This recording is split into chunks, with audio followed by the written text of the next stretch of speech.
चार वेद छह शास्त्र में बात मिली है दोई, सुख दीने सुख होत है, दुख दिया दुख होई। ठीक है ना। तो ये दो बातें या व्यवहारिक सत्ता ने लहर सार निकाल बता रिया, वरना चार वेद छह शास्त्र 18 पुराणों को असली सार तो कुछ और है। और वाने भी यदि आप समझा तो ये प्रकार में की स्थिति हुई। तो यहाँ पर यह बताया जा रहा है कि हम किसी को सुख देंगे तो अपने को सुख मिल जाएगा, दुख देंगे तो दुख मिल जाएगा। जैसे पहाड़ों के बीच में जाके हम चिल्लाएं, कुछ भी बोलें, तो वहाँ कोई सुनने वाला तो होता नहीं, परंतु वही आवाज पहाड़ों से टकराती है और वापस हम ही सुनते हैं। तो ऐसे ही वर्तमान में जो कुछ भी कर रहे हैं, कालांतर में इनका फल अभी जैसा बोएंगे वैसा काटेंगे, ये पक्की बात है। इसलिए करने में बहुत सावधान रहना चाहिए। अष्टादश पुराणेषु व्यासस्य वचनम दवय, परोपकार पुण्याय पापाय पर पीड़नाय। 18 पुराणों में भगवान वेद व्यास जी महाराज दो बातें मुख्य रूप से लिख देते हैं। परोपकार से बड़ा कोई पुण्य नहीं है और दूसरों को कष्ट पहुंचाने से बड़ा कोई पाप नहीं है। बस इतनी यदि कोई समझ बना लेना तो निश्चित रूप से वो सत्य के साधक हो जाते हैं और अंतोगत्वा सत्य का साक्षात्कार करके सदा सदा के लिए कृतार्थ हो जाते हैं। सदा सदा के लिए कहीं हो जाओ, उनको जीवन सफल हो जाए। तो यहाँ पर इस रहस्य को समझने के लिए फिर अपने को क्रम से चलना होता है। हम जिस जगह पर होते हैं उसी जगह से चलना होता है। तो फिर जब हम विवेक वृत्ति के द्वारा, विवेक दृष्टि से जब अनुसंधान करने लगते हैं तो फिर पता चलता है कि सत्य क्या होता है, झूठा क्या होता है, क्या करना होता है, क्या नहीं करना होता। इन सब रहस्य को फिर अच्छी तरह से समझना होता है। सत्य बात तो यही है कि ये जो दो सूत्र बताए ना, इनका असली जो सार निकलेगा वो ये निकलेगा कि आत्मवत सर्वभूतेषु, अर्थात समस्त अनात्म प्रपंच को, जीव मात्र को हम अपना स्वरूप समझ ले, तभी कहने का मतलब हम किसी को दुख नहीं दे पाएंगे, सुख ही दे पाएंगे। तो आत्मवत सर्वभूतेषु ये पश्यति स पंडित है। पंडित वही होता है जो अपने समान सबको समझे। हम अपने आप को कष्ट पहुंचाते क्या? अपने आप को दुख देते हैं क्या? तो यहाँ पर तो किसी भी कक्षा में ले लीजिए, यदि खाना भी हो तो अपने आप को अच्छे से अच्छा खिलाएंगे, पहनना हो तो भी अच्छे से अच्छा पहनाएंगे। कैसी भी क्रिया चेष्टा क्यों ना हो, कैसी भी वस्तु क्यों ना हो, परंतु हम सबसे ज्यादा अपने को ही महत्व देंगे। तो हम जैसे अपने आप को समझते हैं वैसे ही संसार के जीव मात्र को समझने लग जाए, क्या होगा? हाँ, फिर बात विलक्षण हो जाती है। कल जो भक्ति के 3 अंग बताए ना, सेवा, सुमिरन, ध्यान, ये जो 3 अंग बताए ये बड़े विलक्षण है। ये 3 अंग जब कोई परिपक्व कर लेता है तब उसके हृदय में तत्व की जिज्ञासा जागृत होती है। और जब तत्व जिज्ञासा जागृत होती है और उस जिज्ञासा की पूर्ति के लिए जब श्रोत्रिय ब्रह्मनिष्ठ गुरुदेव के सानिध्य में बैठ करके वेदांत का विचार करता है तो उसे पता चल जाता है कि अहम ब्रह्मास्मि, और जो मैं हूं वही सब है, जो सब है वही मैं हूं। तो यहाँ सबसे पहली जो सिद्धि होती है उसको कहते हैं सेवा। और वैसे देखा जाए तो सेवा शब्द तो इतना सरल दिखाई दे रहा, परंतु ये करने में इतना कठिन होता है कि अच्छे भी यहाँ से गिर जाते हैं, क्योंकि सेवा हर कोई नहीं कर सकता। सचमुच में जिनमें थोड़ा बहुत भी अभिमान होता ना, तो सेवा ठीक प्रकार से नहीं कर सकता। हाँ, अभिमान को बढ़ाने के लिए सेवा तो कर सकता है, परंतु अभिमान की मूल रूप से निवृत्ति के लिए वो सेवा नहीं कर सकता है। तो यहाँ थोड़ा एक दृष्टांत सुनाते पता लगेगा कि वास्तव में सेवा किस प्रकार के लोग कर सकते हैं, कितनी पावर होनी चाहिए, कितनी समझ हो, तब जाकर के सेवा कर सकते हैं। तो यहाँ पर क्या होता है,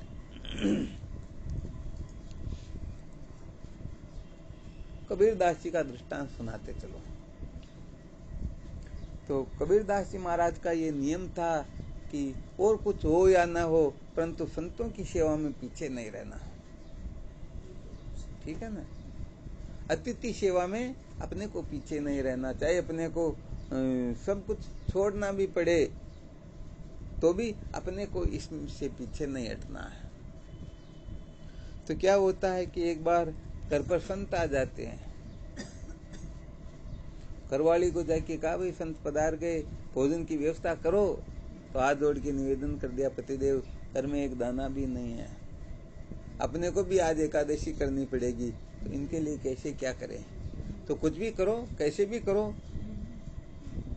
तो सोचा अब आज्ञा दे दी, कुछ भी करो कैसे भी करो, तो क्या करें। तो चली गई दुकान पर,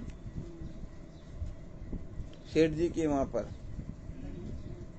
तो सेठ जी को जाके कह दिया, सेठ जी अभी तो हमारे पास पैसे है नहीं, और पैसे आएंगे तब आपका चुकता कर देंगे। हमारे घर पर संत आए हुए हैं, उनको भोजन की व्यवस्था करनी है उनके लिए। तो सेठ जी ने मना कर दिया, नहीं नहीं हम ऐसे उधार देते नहीं। फिर ज्यादा आग्रह किया, नहीं सेठ जी चाहे कुछ भी क्यों न करना पड़े, आपको देना ही होगा, हम आपके पैसे चुकता कर देंगे। बड़ी आता दौड़ी उन्होंने विनय किया, सब कुछ किया। तो अभी तो आपको ये काम निकालना ही होगा। तो क्या होता है कि सेठ जी की नीयत में थोड़ी गड़बड़ हो जाती है। उन्होंने कहा, तुम्हारे पास कुछ नहीं, परंतु तुम तो हो ना। मैं तो हूँ, तो देख लो, यदि तुमको सामान चाहिए, जो चाहिए कहो, सब दे दूंगा, परंतु आज रात मेरे साथ तुमको रहना होगा। उन्होंने कहा, भाई मैं इसका वचन नहीं दे सकती, मैं पतिदेव से जाके बात करती हूँ। जाकर के कबीरदास जी को कहा, पतिदेव शेर तो ऐसे बोल रहा है। उन्हें तुरंत कहा, मैं कुछ नहीं सुनना चाहता हूँ, संतों की सेवा प्राण भी देने पड़े दे दो, परंतु संतों की सेवा में गड़बड़ नहीं होनी चाहिए। हाँ, संतों की सेवा में चूक हो गई तो अपना जीवन ही अस्त व्यस्त हो जाएगा, तो कोई मतलब ही नहीं है। क्योंकि कहा न, साधु सेवा जहाँ घर नहीं, सतगुरु पूजा नाई, सो घर मरघट जाने, भूत बसे ही माए। अरे वो तो एक प्रकार का शमशान नहीं होता।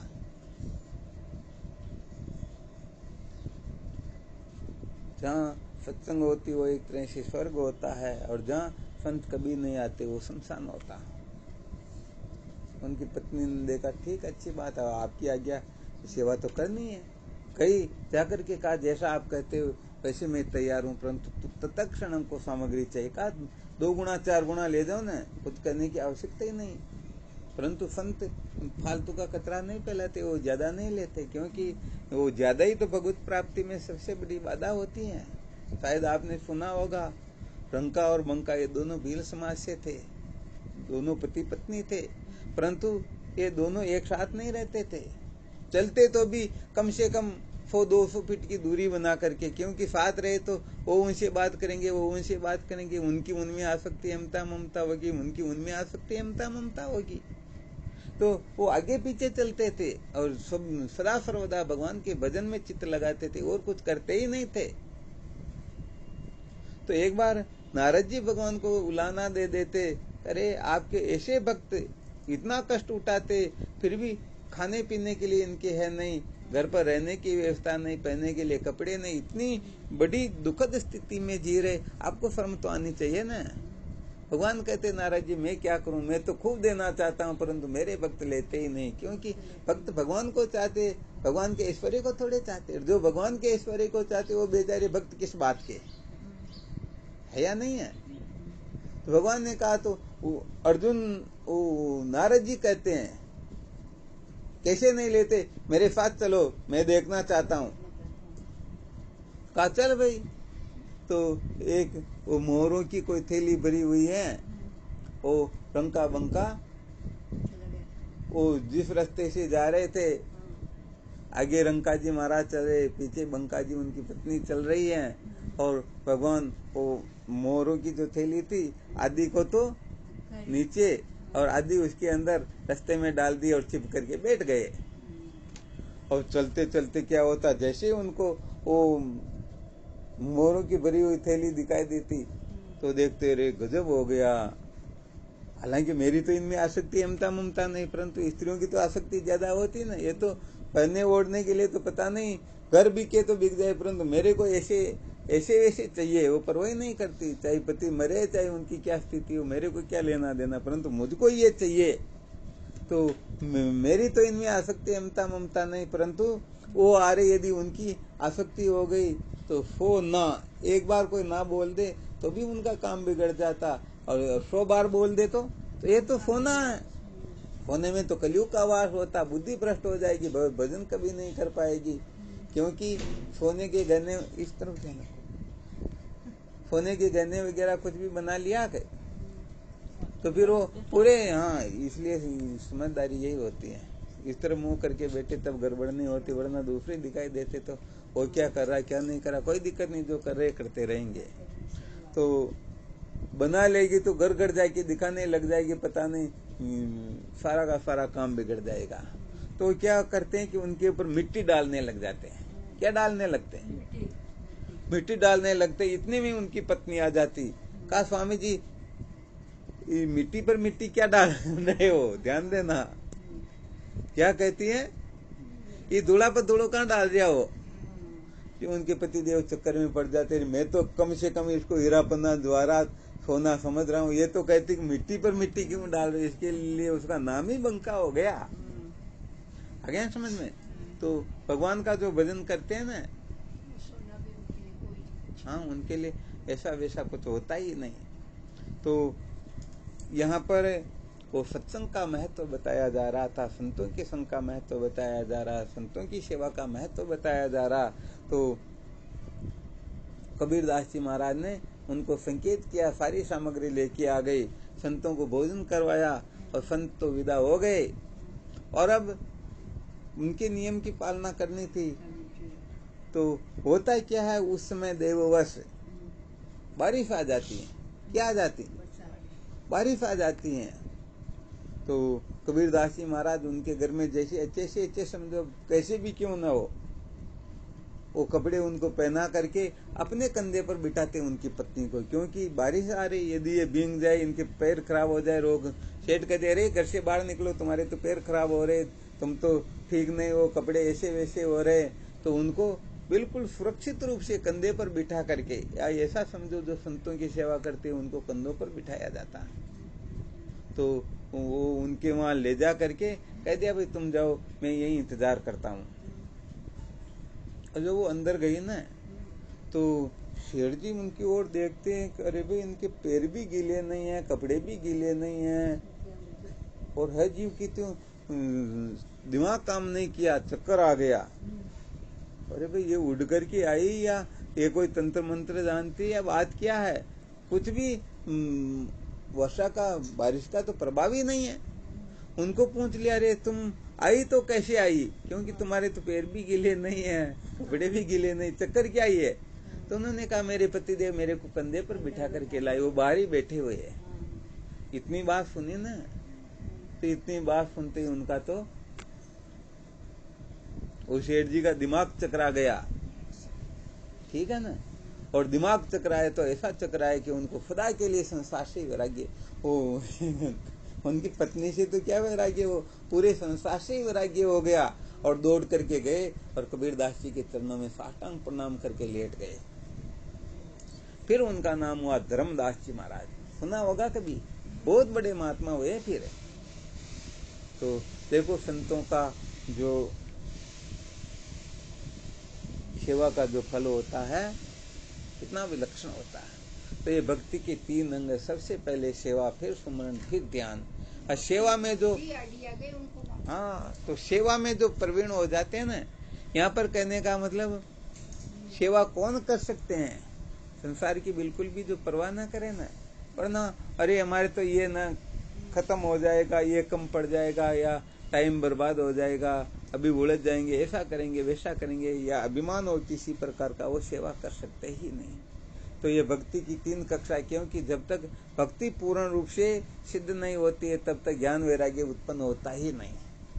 तो ये भक्ति की तो भी 3 कक्षा, जिसमें पहली कक्षा सुनाई सेवा, और सेवा भी इस प्रकार से कहने का मतलब उनका नियम कभी भंग हो ही नहीं, चाहे भूखे रहे तो रह जाए, परंतु अतिथि जो है, हाँ एक बहुत बार सुनाया हुआ दृष्टांत, अखंडानंद सरस्वती जी महाराज किसी ठाकुर साहब के वहां पर उनका आतिथ्य करते हैं, उनके घर पर अतिथि होकर के जाते हैं। तो वहां पर वो ठाकुर साहब जो थे भोजन करने के लिए तैयारी कर रहे थे बैठने के लिए, इतने में वो महात्मा जी आ जाते हैं। तो अब तो भोजन तो उनको करवाना पड़ेगा ना। अब उनको भोजन करवा दिया, भोजन के लिए बिठा दिया। अब वो महाराज जी कहते नहीं आप भी हमारे साथ बैठो। उन्होंने कहा नहीं नहीं, पहले आपको भोजन करना होगा, उसके बाद में मैं कर लूंगा। अब उनको भोजन करवा देते हैं और घंटे भर बाद में वो थोड़ा विश्राम कर लेते, घूम भ्रमण वादी कर लेते, घंटे भर बाद में फिर सत्संग सुनाते हैं और भी श्रोता आ जाते हैं। तो सत्संग सुनाते उस समय वो महत्व बताते, गृहस्थ का सेवा का महत्व बताते। देखो ठाकुर साहब की समझ देखो कि कभी भी घर पर कोई अतिथि आ जाते तो सबसे पहले उनको भोजन करवाते और फिर ये भोजन करते हैं। तो ठाकुर साहब क्या कहते, महाराज जी भी तो आप बहुत छोटे हो मेरे सामने, अभी आपको सेवा किसको कहते ये पूरा पता नहीं है। महाराज जी उनकी ओर देखने लगे, अरे भाई क्या बात है। उन्होंने कहा आए हुए अतिथि को भोजन करा करके फिर भोजन करे कोई बड़ी बात नहीं होती है। आए हुए अतिथि को भोजन करा के फिर भूखे ही रह जाए, क्या रह जाए, क्योंकि उनके घर में और कुछ दाना था ही नहीं, वो जो था बनाया था वो महात्मा जी को खिला दिया। यदि पहले कह देते तो आधा वो खाते आधा उनको खिलाते, कुछ न कुछ रास्ता निकलता ना। परंतु किसी को भोजन करा करके फिर भूखे रह जाए, ये होती है सच्ची सेवा, ये होती उत्कृष्ट सेवा। मम्मी है ना।